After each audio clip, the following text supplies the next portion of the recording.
तर नमस्कार मित्रांनो, स्वागत करतो पुन्हा एकदा आपल्या एका नवीन व्हिडिओमध्ये. मित्रांनो, जसं की तुम्ही बघितलंच असेल की भव्य आणि दिव्य असा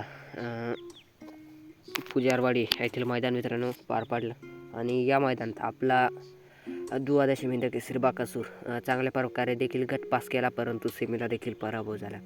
परंतु मित्रांनो, येत्या 4 जानेवारी 2026 रोजी मित्रांनो महाराष्ट्र केसरी मैदान हा मित्रांनो त्या मैदानात आपल्याला द्वादशी केसरी बाकासूर आपल्याला पळताना दिसणार.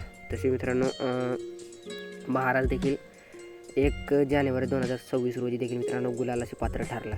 2 नंबरचा मानकरी झाला.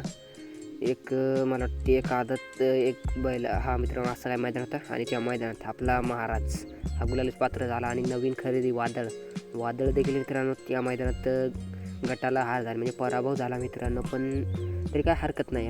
आणि मित्रांनो लवकरच देखील मला वाटतं की उद्याच्या मैदानात आपल्यासनं महाराज आणि वादळ हा उद्या 3 जानेवारी 2026 रोजी असं एक आदत एक बैलचं मैदान आहे मित्रांनो.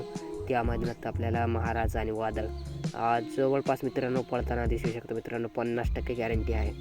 आणि तसंच मित्रांनो 4 जानेवारी 2026 रोजी देखील मराठवाडा केसरी ओपनचा मैदान हा मित्रांनो त्या मैदानात तर मित्रांनो 100% आपला द्वादशी केसरी बाकासुरा एका टॉपच्या पायऱ्यासोबत असणार आहे.